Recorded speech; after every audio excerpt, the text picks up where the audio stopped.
This episode of the Smoke Pit brought to you by the Nut Ruck by Arbor Arms. The tactical fanny pack for your nuts and your butts. Check it out at arborarms.com. Tell them the Smoke Pit sent you.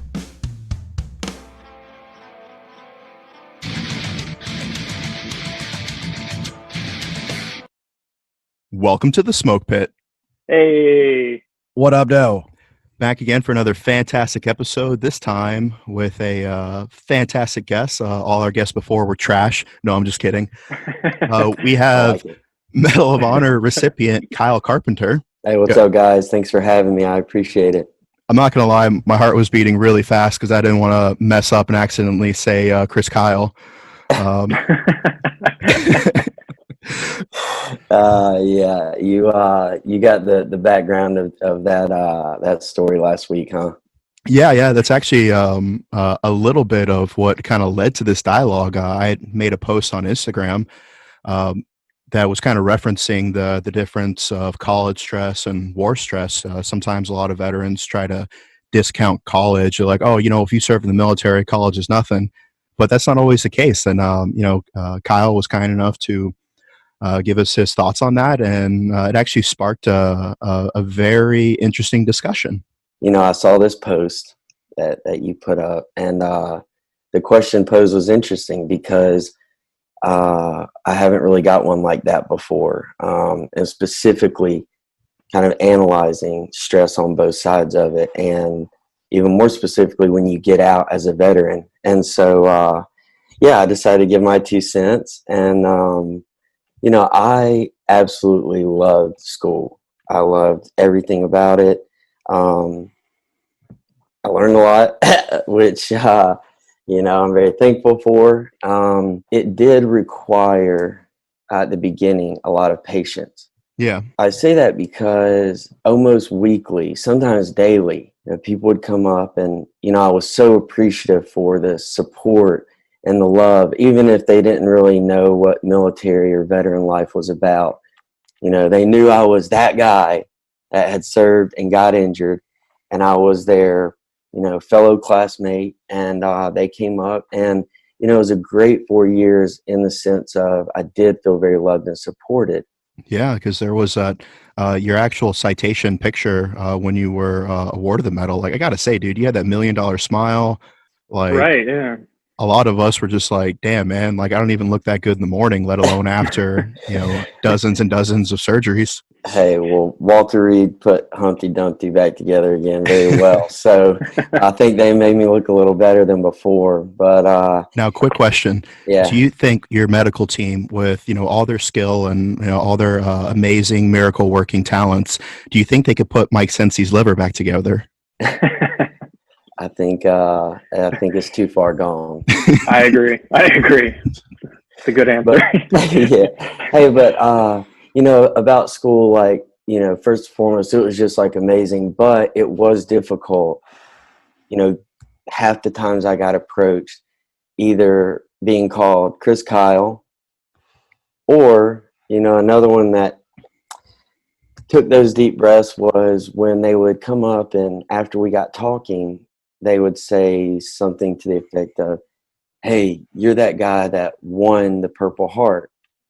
And from the conversation surrounding that question, not only, and I don't really fault people for saying you won the Purple Heart, because if you're not a veteran, if you haven't served, there's just things that people don't know. And yeah, it's not like you went into the gas station, put down $1 and scratched off a ticket and you're like, oh, look yeah. at that. 3 Purple Hearts. Yeah, but I did receive it, and so. And so, what would you say the difference are between the 2 different types of stress? Because in my experience with a little bit of college that I've done, like firefights and stuff like that, it's very in the moment. It's very like you're passive. You're just a passenger on a roller coaster, and when it's over, it's over. But with college, it's kind of like that final is like looming on the horizon. Like yeah. Exactly. And I think, veteran or not, everyone feels that. I was in a unique position. I mean, starting full-time college 2 weeks after 3 years in the hospital. Now that can be looked at as like, whoa, like complete, just drastic change of environment. Yeah. You name it. But because I spent that long in the hospital, and because for 3 years I laid there while I watched all of my friends, you know, everyone that I knew, everyone around me, my entire world kept spinning without me and kept going on. So to see all my friends who were in that primetime college years, because I had chose the path of service, they continued on with their civilian life and going on to go to school after high school, which is amazing. You know, I can't fault them for that. I just had that different path. So I say that to say, when I got to where I not only completed my med boards, but I drove out of the gate of Walter Reed after 3 years, it was like, just, not only was it incredible because all of that was behind me and I had pushed through all those surgeries, every day of therapy, and I felt like I had really just made it through the fire. By the time it got to like go to school, I was so happy. I was excited. Like, I kind of got my life back. Like, to wake up every day and think, wow, like I don't have another surgery to look towards next, or I don't have to go to therapy for 4 hours today. Like, all I have to do is go to the library for 3 or 4 hours a day and go to class. I mean, I crushed my entire day by the time most of my classmates even woke up. Yeah. And so, you know, but it was also very tough because being a veteran, being a little older, I also felt pressure. You know, I couldn't just go to school. I also felt pressure to focus on and, you know, not my main priority, but focus on and make my professional life my priority as well. I lived most of my college years through airports and trying to go speak to people and do events. But, you know, when it just came down to the schoolwork and those little conversations that, you know, whether it was saying you won the Purple Heart and really they were referring to the Medal of Honor, you know, whatever it was, you know, I quickly had to think about it. And I realized that, okay, in those moments, and take, you know, Chris Kyle won the Purple Heart, whatever, you know, in any situation in life. Yeah.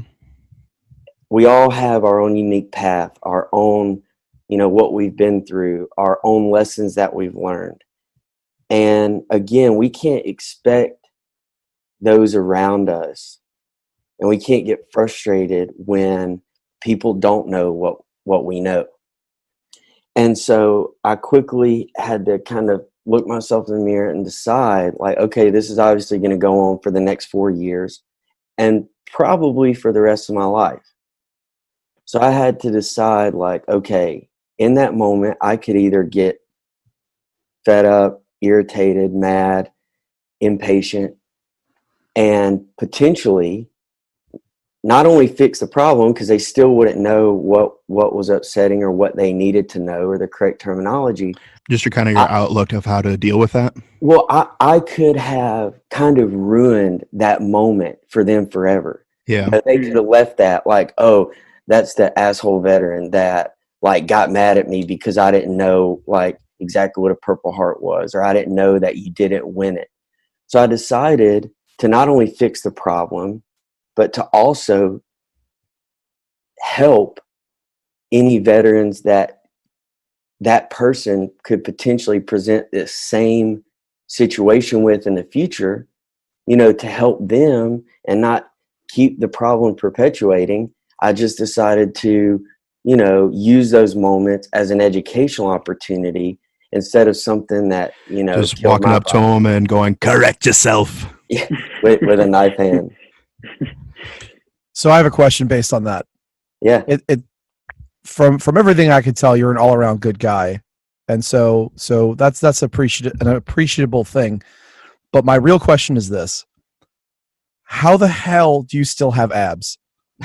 Like, my understanding of it is this: is that at some point, like you had all these surgeries and all this physical therapy, I'd imagine, and stuff you had to do, and then you said, fuck it, I'm gonna run a marathon. Yeah, bro, like just like months after you finish your medical treatment, right? Right. Yeah. And then not only did you run the marathon, but then you were like, okay, that shit was weak. So I need to parachute into the marathon and then run a second one. Like I don't like running at all. Like the only reason I'm not way fatter than I am right now is because my job requires me to take a PRT.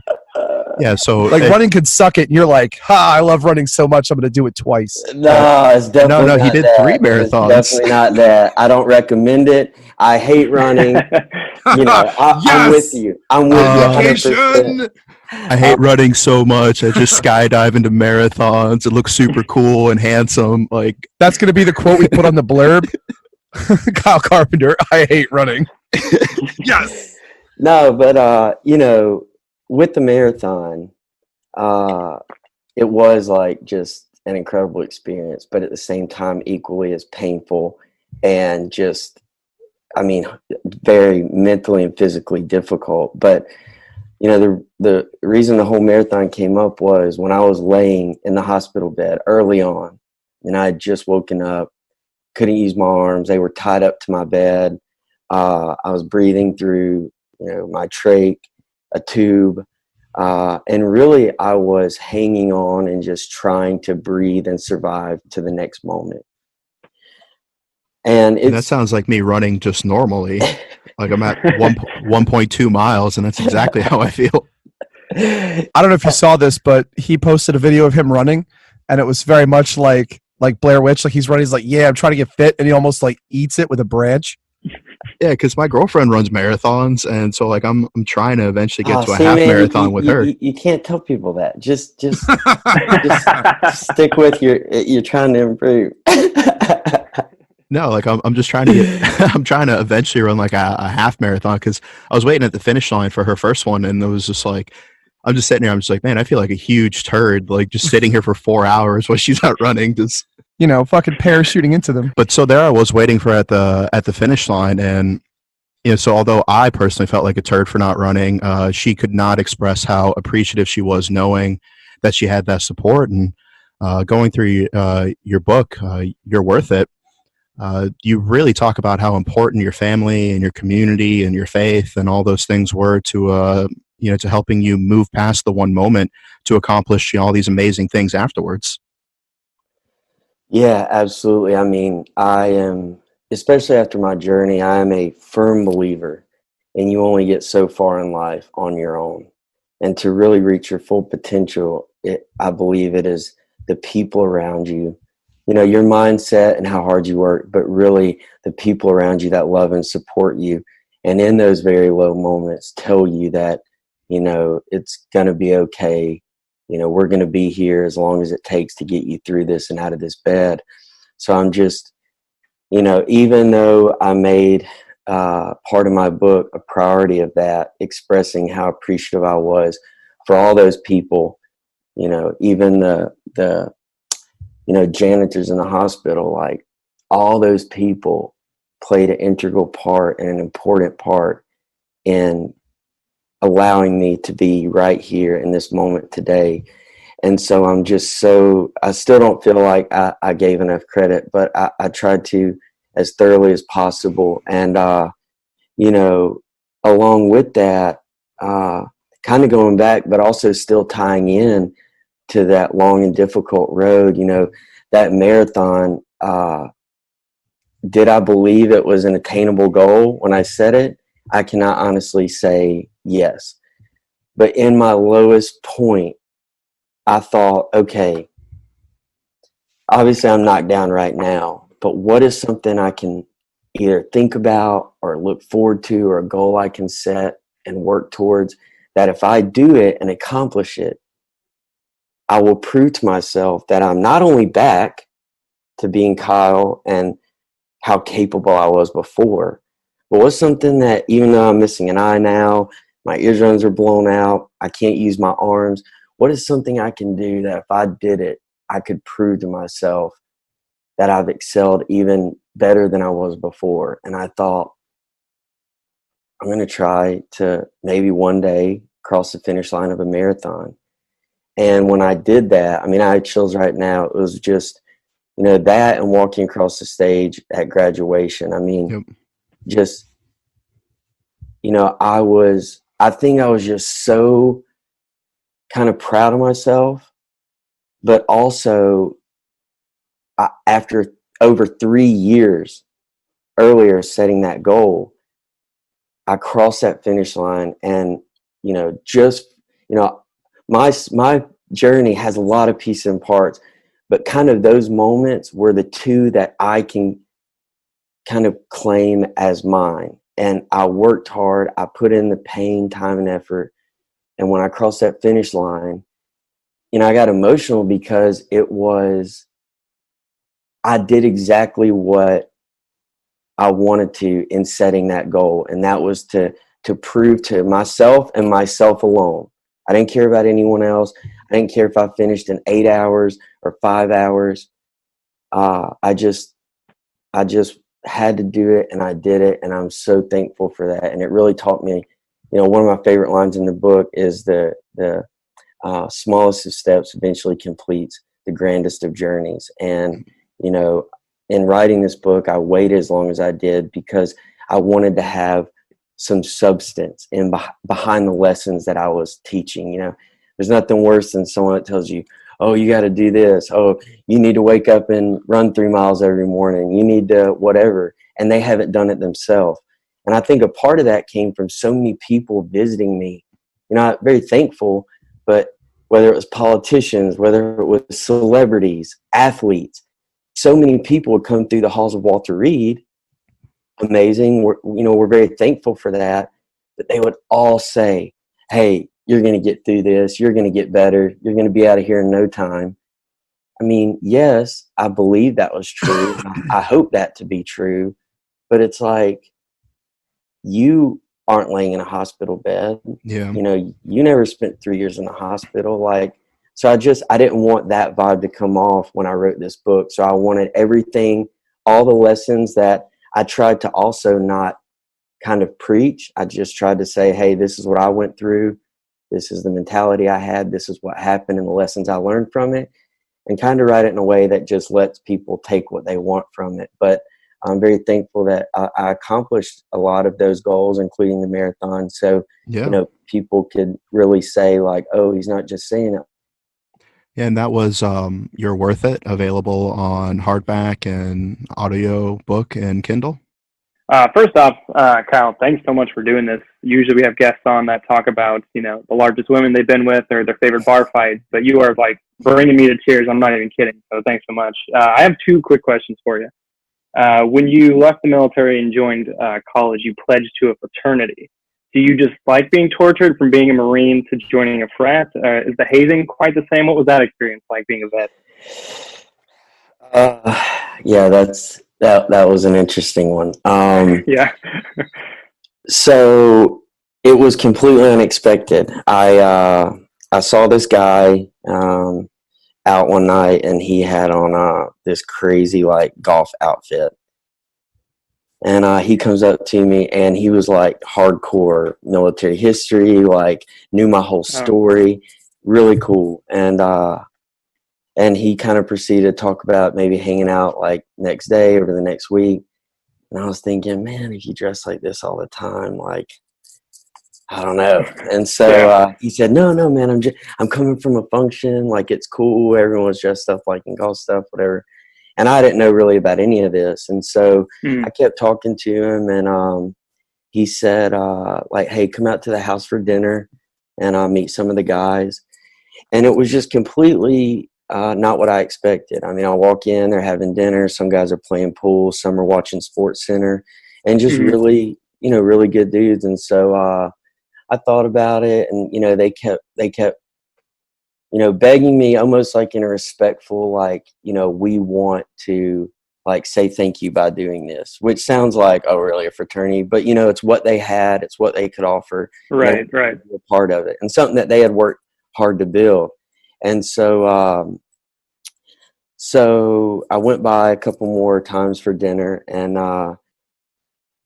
you know, of course they said, you know, absolutely, you don't have to do anything. Like, you know, we'll just initiate you, like, which, you know, thankfully, because I was absolutely not gonna have any Yeah, patience yeah. with that anyway. Like I wasn't about to try to earn my stripes, you know. Yeah, exactly. 1,000%. And They were so, like, do this stupid thing, and you're like, bro, come on. yeah. So I mean, they understood where I was coming from, and of course they didn't even agree. You know, they were almost like caught off guard that I was even thinking that it might happen, and so. It's like when you take an unfortunate girl home and she's acting like she's doing you a favor. You're like, really? Like, clearly I'm doing you the favor here. And so, I feel attacked.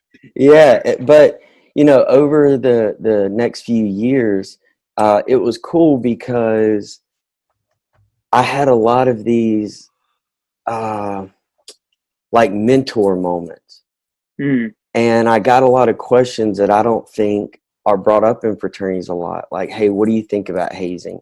Like, how is it like in the military? And I got to take those opportunities to say, like, you know, hazing is never good. And I think very few times is it ever like really constructive.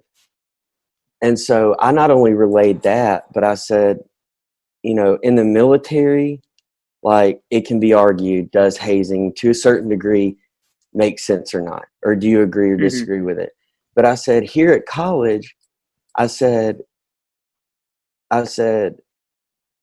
you know, you're hazing without a purpose. You're hazing without a lesson at the end of the tunnel. Right. You're just pretty much like beating people down mentally and physically and not bringing them back up. So what I'm hearing is that college hazing should be like, do this math equation while you do this beer funnel. There's a purpose there. Yeah, there's a purpose, and I would not argue with that approach. But, you know, I would just say that I think hazing a lot of times can be turned into like we would do in the barracks, or like, you know, we would do in small school circles out in the middle of the woods, just training. I think it, you know, for your organization and for the individual mentally and emotionally, I believe that to just sit someone down and talk to them calmly and tell them not only where they messed up or what they did wrong, but also give them the tools to fix that problem or to become better or learn something new. So, you know, are there times that it can help and you can really get the point across in the military? Yes. But outside of learning lessons that will help you with life and death situations, you know, I was heavily against it, and I let them know that. And I think over time, you know, I hope that over those years, I planted seeds to kind of change the culture. Yeah, no, I obviously am not a part of this fraternity, but I guarantee you did. The other thing I wanted to bring up is your sense of humor, man. Like, at what point after your service and after you went through, like, I followed you on social media forever. Like, you're really a genuinely funny person. You're self-deprecating. Like, you share the correct amount of memes. Like, you're killing the game. But I mean, even your handle, Chicks Dig Scars, like, it's all funny. At what point did you say, okay, I'm comfortable enough to not only joke about this, but put it out publicly? Man, that's a great question, and one I have never got before. You know, this answer can apply to like a few different aspects of my recovery and waking up.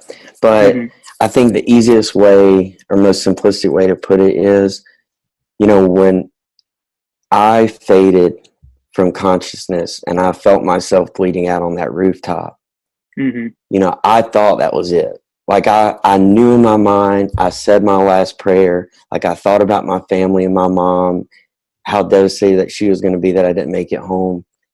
And I mean, really, like I truly knew that that was it. Yeah. So I say that to say when I woke up, you know, there could have been two paths. You know, I got told, hey, you know, because I was out for 5 weeks. So when I woke up, I didn't have any sense, not only where I was, my injuries, like I didn't know I was blind in one eye. I didn't know that my right eardrum was completely blown out and I couldn't hear out of it. Through the medication and just the trauma, it was like, what is going on? But, with all that said, every kind of realization or piece of information told to me, whether it was you lost your eye, your arms are completely shattered, you're going to be here for 3 years, with every bit of that, I could have easily said, oh, wow, like worse news. It just keeps coming. But to have felt what I thought were those final moments, when I did wake up, all of those realizations were not, downers. It was more like everyone just showed me how incredible it was that I even woke up and that I was still here. And so, my doctors and my parents still talk about how funny it was. Like, I was joking with the doctors, asking them if they knew what they were doing before big surgery happened. That's awesome. I the first kind of ones I remember, and there was like many weeks after I woke up that I don't remember anything. But one of the first times I had a orthopedic surgeon, Dr. Batchelor. And I mean, top 5 surgeons in the world. I mean, you name it, he's done it. He's done it successfully, and he is incredible. But he's kind of one of those people that's so serious. Even when you joke, you don't really get a smile. Yeah. So, and, also to add, before, I was like mega boot when I got injured. Like I didn't know there was any military medicine above a corpsman. Like I didn't know there were military surgeons, whatever, like all across the spectrum, anything medical, there is a military profession for it. And so to wake up and have associated your whole life with people in white doctor coats, and now you have this person in camis, which camis signified to me Lance Corporals around the smoke pit. To be like, I think I was half genuine and half serious, or half joking and half serious when I would say like, hey, do you know what you're doing? Are you qualified for this? Dr. Batchelor, he didn't get any humor out of it, but it was kind of my way of just, I think, breaking the ice, but also, really kind of wanting to know, like, all right, do you know what you're doing? Like, this could be, if this doesn't go right, I could come out of this and I could be in surgery 12 hours from now to get my arm amputated. So it was kind of, like military humor, like it's tough, but you do it for a few different reasons, but, whichever reason, why at the time, who knows, but, the humor, and just always trying to find the silver lining and positivity in things, helped get me through those long, dark, and painful nights. Yeah, because absolutely. According to your book, even your first patrol in Afghanistan, like it didn't even go that well. You actually got shot on your very first patrol. Like 20 minutes outside the wire. Like, of course. So it was like a ricochet or something. It just left a nasty bruise. Yeah. It was a ricochet. I was posting up security behind my saw, and as you said, first patrol, like first half hour out of the wire. I was at the very end of this road. I was the last man holding security, and I was up against the only time I ever laid prone in Afghanistan. I mean, because learn that lesson. Dude, when the rounds started coming in, I vividly remember not being able to look down or like through my scope to try to acquire any sense of sight, because so many rounds were hitting around me that just the dust cloud enveloped me. And I was laying about 2 or 3 feet in front of a kind of side of a mud compound wall. And one of those rounds hit that wall, I guess hit a rock or something hard in the wall. And ricocheted down, and of course it caught me. Not only did I get hit, but of course it caught me in like the 3-inch gap in between your plate carrier and your belt.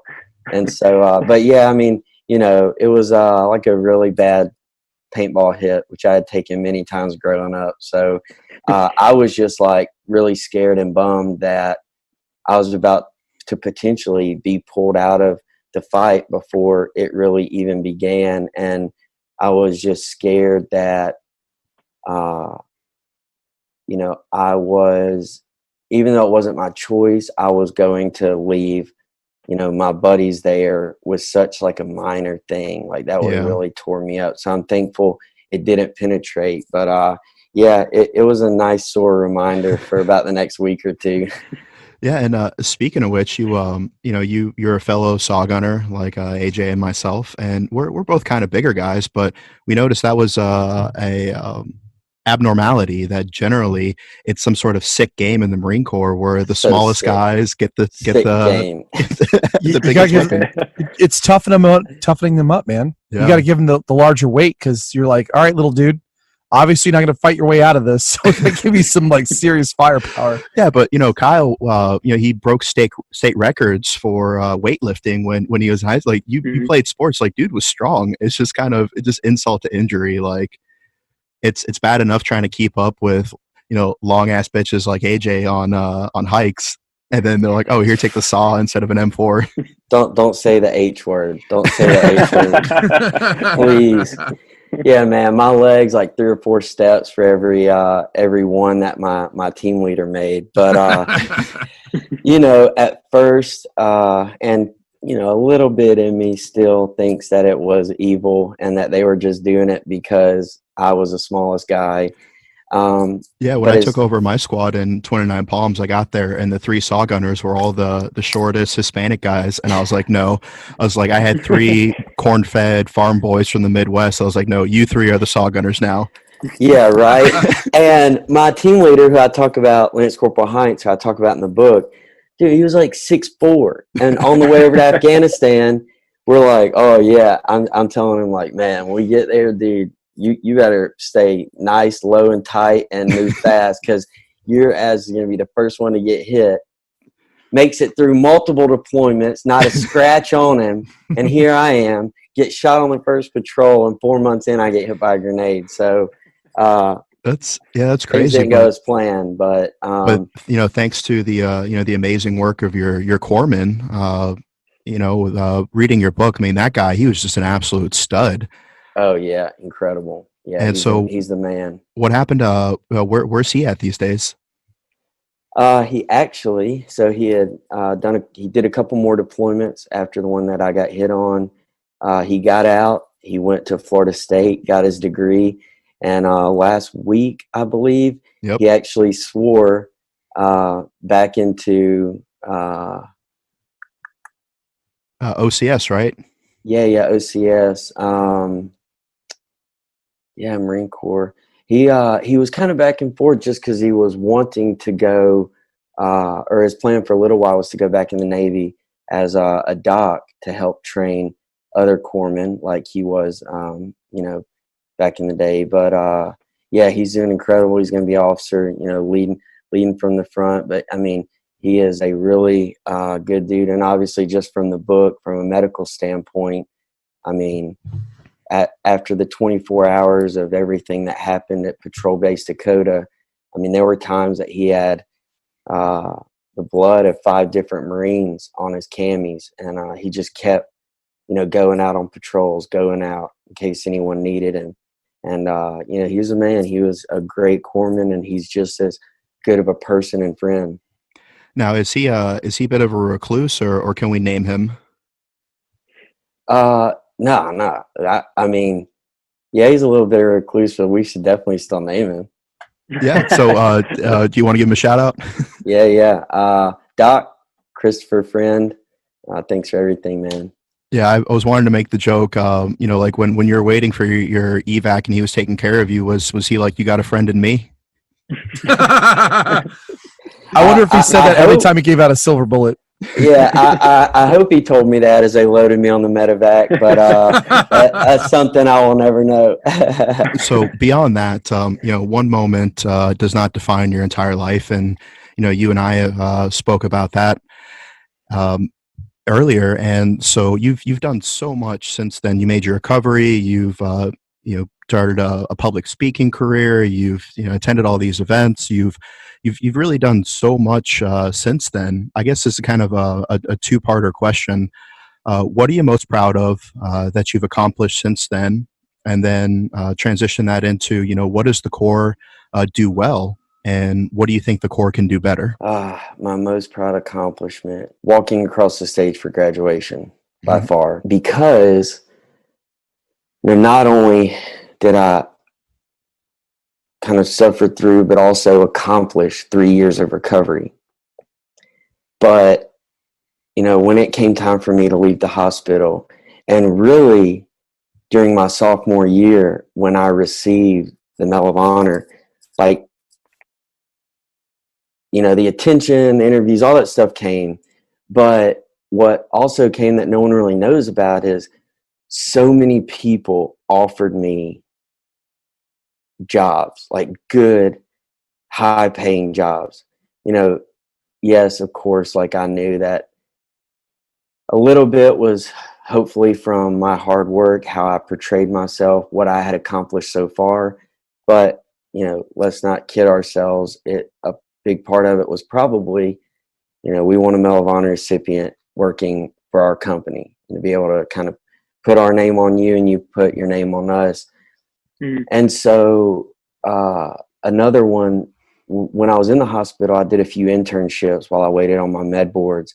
And one of those was with the National Counterterrorism Center, which was an incredible internship. That's what geared my international relations major in school. I love things like that. And, they offered me to stay on and just seamlessly transition into a full-time job and not just an internship. So with all that said, for 4 years, not only did I speak and travel and work, and which made school that much harder, but I stuck to my guns, and just the voice inside me and me alone. And I stuck with school because that degree, not only I told my parents I would do it, I had planned on doing it all through my service. I knew I would one day.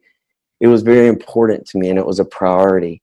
So not just accomplishing the schoolwork after 3 years in the hospital and almost dying, but to have stayed the course and to have earned that moment when so many things could have diverted me off of that path to not get that degree was And like very powerful for me. yeah, and when you're walking across that stage and you got your degree, I know that kind of had to be fulfillment of a lot of things. So, did you get a degree in underwater basket weaving, or what did you end up majoring in? I tried to get that. That major was actually full. So Yeah, it's only available in San Diego State, and I mean, yeah, I went. I majored in international relations, yeah, and which was an awesome degree. Like it was really, it gave me a lot of flexibility. You just didn't have to take this math class or that history class. You had a wide range of options. So I got to take things that really were interesting to me. and And you're setting also, yourself up to be an ambassador. hey, maybe, I don't think I could. I don't think I could full on, at least right now, dive into the political side of things. I know an ambassador or something in State Department is obviously tied up in politics, but that's not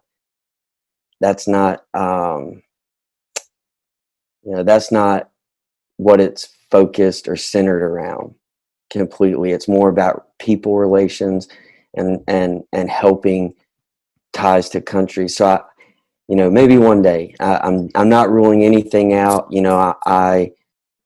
I know that speaking will kind of always be a part of my purpose and my journey, but at the same time, I don't want to just live a life of event to event.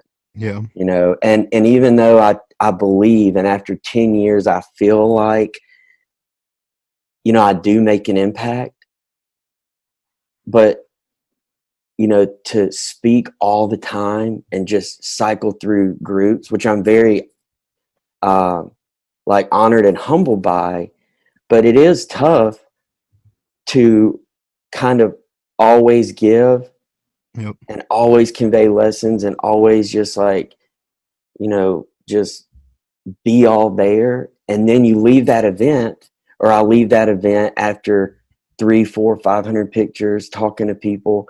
And then I go back to my quiet hotel room, and it's like, I don't get to directly see the result or like the fruits of my labor, which I know they're there. It's just, and now after 10 years, well, really, I got out of the hospital in 2013. So I've been like speaking and going hard for like 7 years. Now it's really awesome because I'll run into people, or people will be at my events and they'll say, "Oh man, I heard you speak back in 2014, and what you said I've carried with me every day since." Or Yeah, like, "You got me through a really hard time," or whatever it is. Or like, this lady told me one time, like, you know, "I heard you speak one time and I started following your story after that." And she said, "Every morning I look at your Facebook and it gives me the strength to get out of bed because I'm debilitated by rheumatoid arthritis." Mm. So just little things like that, where it's like, wow, you know, to whatever capacity I am making an impact, it's just time and patience to kind of see the ripple effects of that. Yeah, and we've we talked about this a little bit, you know, because we you know not nearly to that extent. Like when I go out to events and speak, I get like 12 pictures. So I'm trying to get to your level, but you know, we do get Be careful what you messages. wish for. I We didn't know, but your cheeks can cramp, so watch out. you know, we do get a fair amount of messages of people who say some extremely humbling things, like, you know, "You're the reason I you know sought therapy," or "You're the reason I you know tried to foster a better relationship with my family," or this. And it is a humbling experience, and we try to give and we try to put out there, we try to better ourselves to be a better example for other people. And sometimes, you know, it does get a little overwhelming. Sometimes you need some me time. Sometimes you're having a bad day and somebody will, like, I was on a run and somebody was like, "Hey, pop smoke," and like I'm gasping, like every That's muscle awesome, though. is cramping, and you know I you know, stopped and chatted, and I know these guys go through it too. And so, you know, the Marine Corps really kind of instills that, you know, that giver's mentality. That's, you know, you're there for the team, you're there for other people. The people to the left and to the right matter more than you do.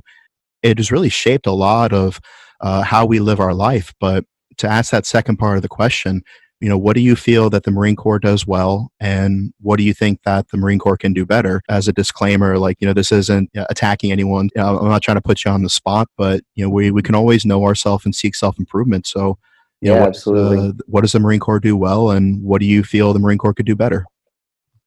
Well, if the commandant or sergeant major hits me up after this, I'm coming after all of you. But no, So many times we've been told that.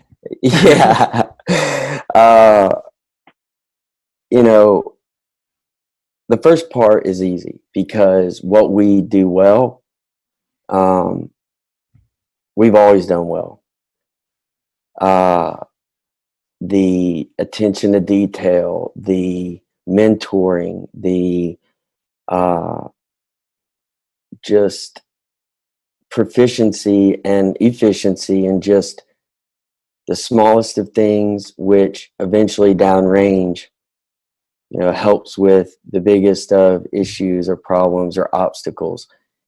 And so, you know, we do so many things well, and I'm forever thankful that, like, I earned the title of Marine and that I wore that uniform.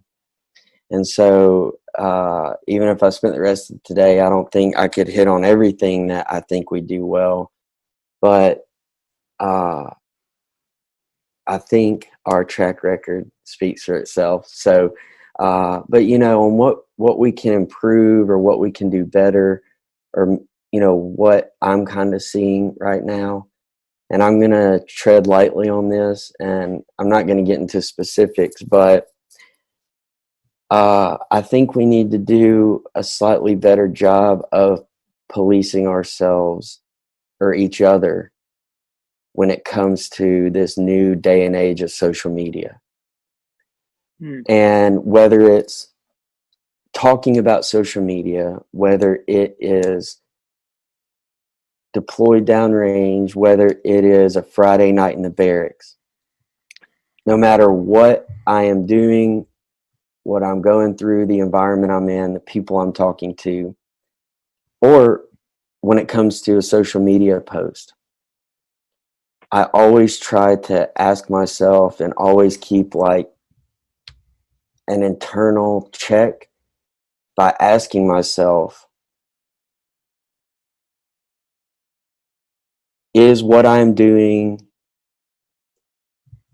how I'm portraying the Marine Corps, am I doing it in a way that makes those that came before me proud? And I just think, I haven't seen anything that just like got my blood boiling or,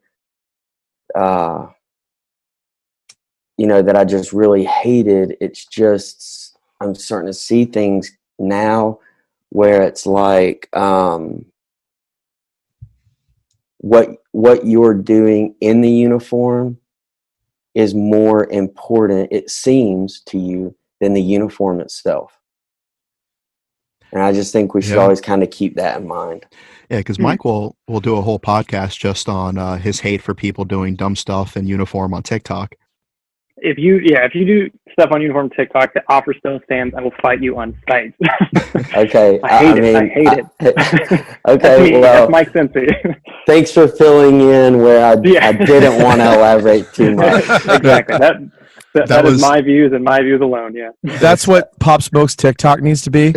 I'm going to make a Pop Smoke TikTok, and that TikTok's going to be all Mike fighting other people on TikTok.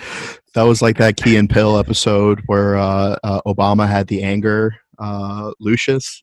The anger translator. Yeah, the anger translator. Yeah. Yeah, no, Kyle, your answer might get you another challenge coin from the sergeant major. It was great. And then Mike is just like, but as he was saying, I will fight you. Yeah. So, but hey, one more thing, and I forgot to say this. I'm backtracking a little bit, but it is important.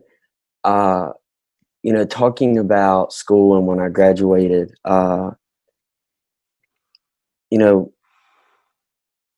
appreciate you saying that. I've accomplished a lot since getting injured, because so many people, whether it's organizations or individual people, interviews,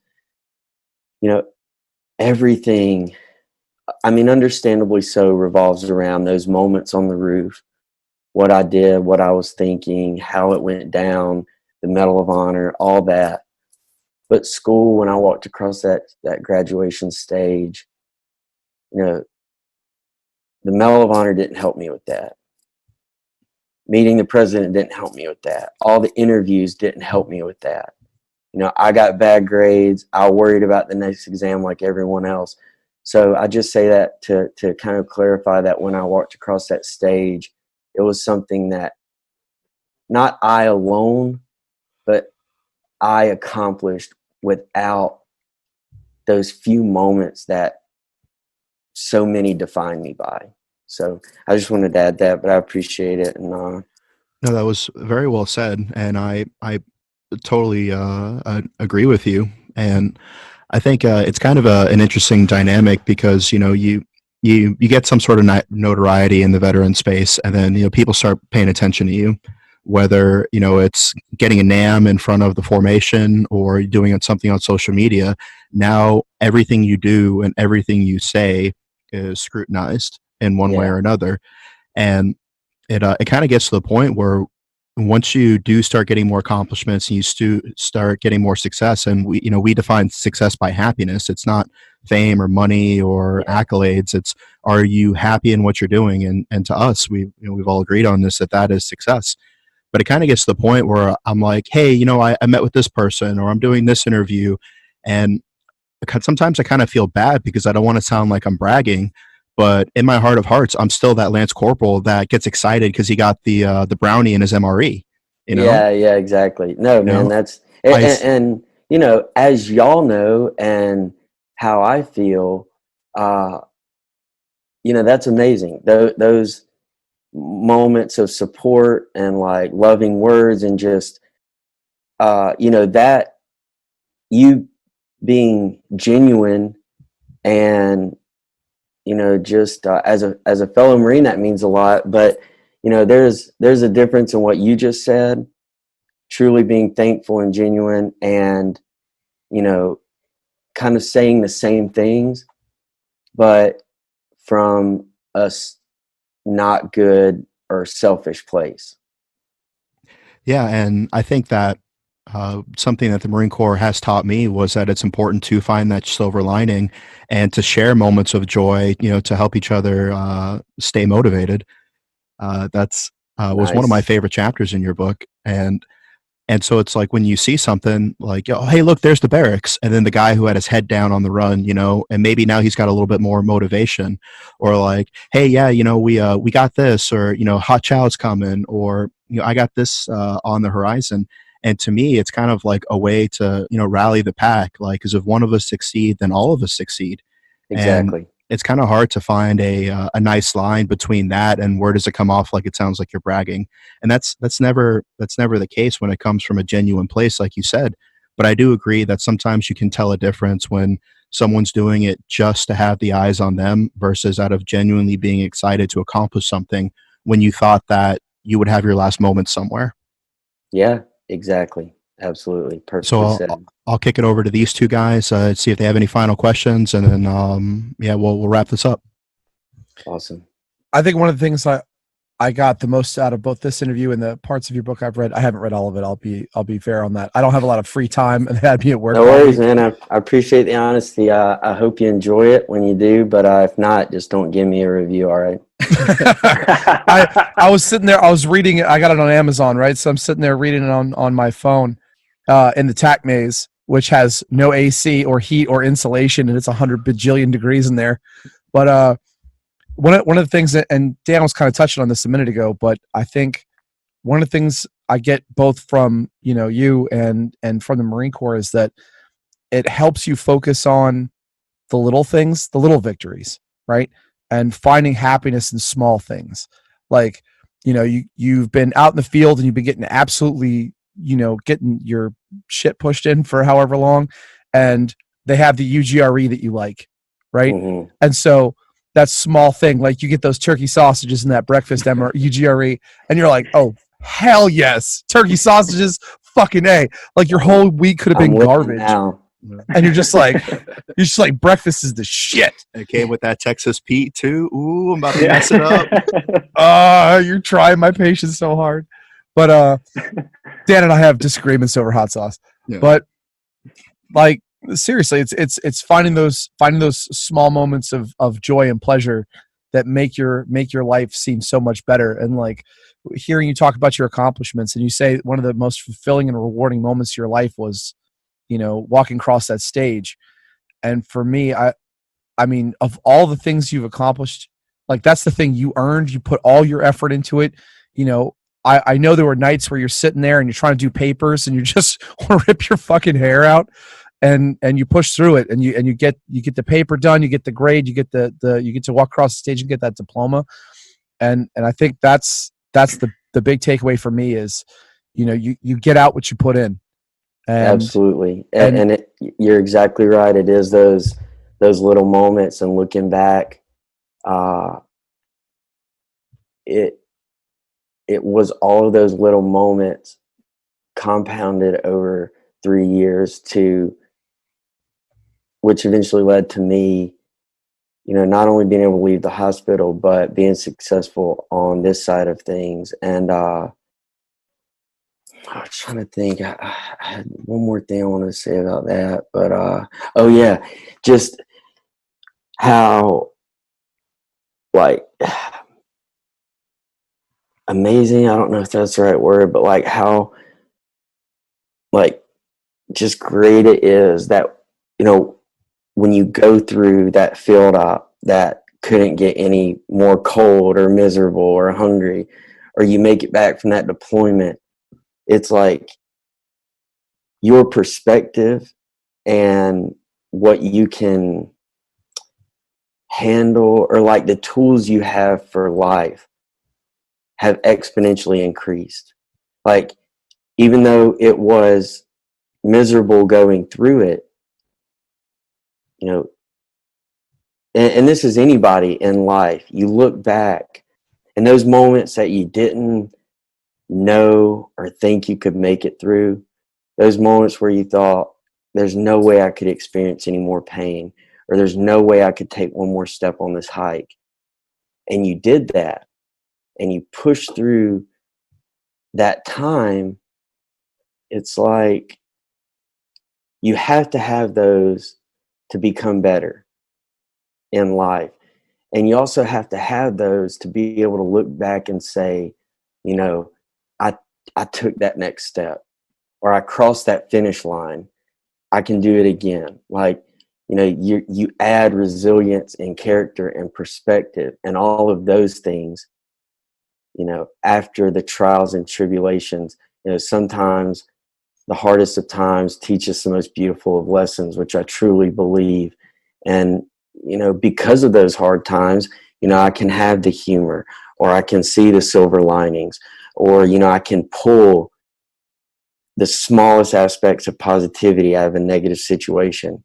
And you don't know to do that, or you don't know you can do that, you know, until you make it through those, at times could be very small, but trying times. All right, now that I'm about to cry, Mike. God, you always, yeah. All right. No, man, I got nothing left for you. I just wanted to say thank you for doing this. Thanks for your time. Thanks for your sacrifice. And I also want to say thank you for sticking around.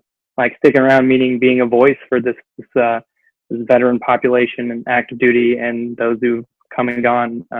You didn't have to, but it means a lot to me that you did. So thank you. Thanks, man. I appreciate that. And, Oh, can you say you're worth it to him? Mike really needs still this. my lines. Yeah, I really do. Mike, you're worth it. You are worth it, man. Never forget Thanks, buddy. If you're not following Kyle, correct yourself. You can find him at Chicks Dig Scars, spelled with a K, on Instagram, Twitter, and Facebook. Anywhere else? Nah, my LinkedIn is pretty trash. And Have you not started an OnlyFans yet? I don't. I'm not that desperate for money right now. Just, you take the peanut butter spread and just rubbing it on your abs. Like, I'd pay for that. Yeah, funny talking about the abs this morning.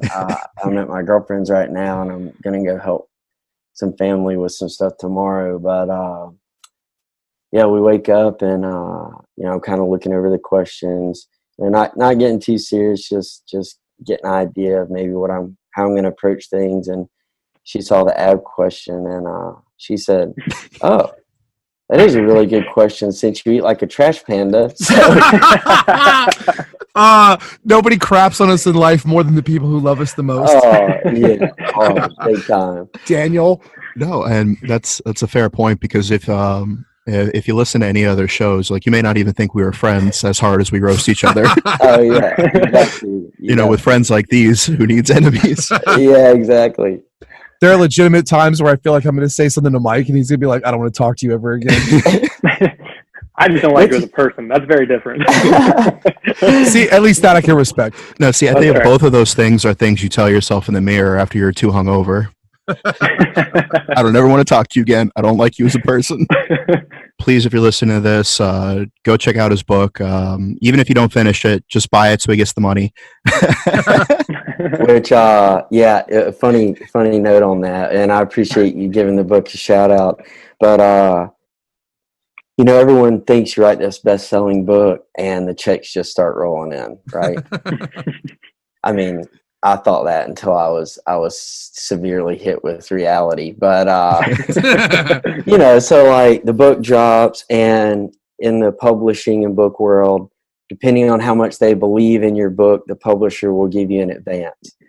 And obviously, the better the advance, the more comfortable you can be, and the more you can focus just on writing and making the best product for you and them possible. Yeah. And so, but with that said, obviously they got to get theirs back. So once your advance is paid off, then you start, getting checks. So about book dropped in October, let's say 2 or 3 months ago, I get a envelope from HarperCollins. I'm like, oh man, here it is. The advancement's paid off. About to be making it rain. Open up the envelope. Please, someone humor me and guess how much my first best-selling big ball and check was. $274. See, now you're just depressing me even more. $127. What? No way. No So way. anyone listening, you got to write a lot of books to make a career out. Yeah. Wait, did you go on Oprah yet? Oh, yeah, I wish. Getting in her book club, Yeah. that would be top tier. But no, maybe once I hit that $200 mark, I can get Oprah to pay me some. I think we as the Smoke Pit are gonna start like just tagging Oprah and all kinds of shit and being like, Well, see, I don't think I've announced this on the show yet, but for the last year, I've randomly been tagging Barack Obama and things like we're close You have personal been, yeah. friends. oh, it's longer than Yeah. the last year. I remember this because I was like, why are you tagging President Obama in that? And you're Yeah. like, one day. And so it'll be like something like a recipe, and I'll be like, oh, you remember when we made this or whatever? And my goal is that eventually, like, Ellen DeGeneres finds out about this, brings me on the show, and then Obama jumps out of the box in between the host stand. Man, So that's my goal. Yeah. that's made right there. You Yeah. have made it. But no, that's really funny, man. Hey, outside of the box tactics, now 2020 more than ever. But Yeah. hey, another note, final note, but about the book. Two things. The first is I just like to put it out there and encourage people to not automatically assume it's just a military book or a book about combat. Like, that's actually a small part of it, I would say. And so, a lot of people have said like, could I understand it? Could I relate to it? And so I want to put that out there. And also, if you're more of a listener, I actually read the audiobook, which I think a lot of people don't know, and actually was one of by far the hardest things I've ever done. But it's Yeah, it's that's what I listen to, and you have that nice southern drawl that is comforting and helps you fall asleep. Yeah, it's a nice personal touch. People have told me they really enjoyed it, so I just wanted to put it out there. A lot of people think that all audiobooks are just like someone that's hired, but I suffered through it. So And we can appreciate that because I'll tell you, Dan listens to a lot of audiobooks. Mhm. I have tried it, and a lot of times you'll have the guys who are either hired or like some voice actors doing it, and they try to do voices for characters and stuff, and it ruins it. I can't do it. So to have the person whose experience is being relayed to me in their own voice, like that's something I can do. nice. That brings an extra level to it that I can appreciate. Yeah, well said. I can totally vouch for that. So thank you so much for your time. Bye. All right, guys. If you have a batshit crazy story that you want us to read on the show, shoot us an email at info@popsmokemedia.com. Also, check out our social media. You can shoot us DMs there. Stay up to date on all the latest Smoke Pit news. Also, check out our merchandise at popsmokemedia.com. Give this podcast 5 stars. We'd appreciate it. And share it with your friends.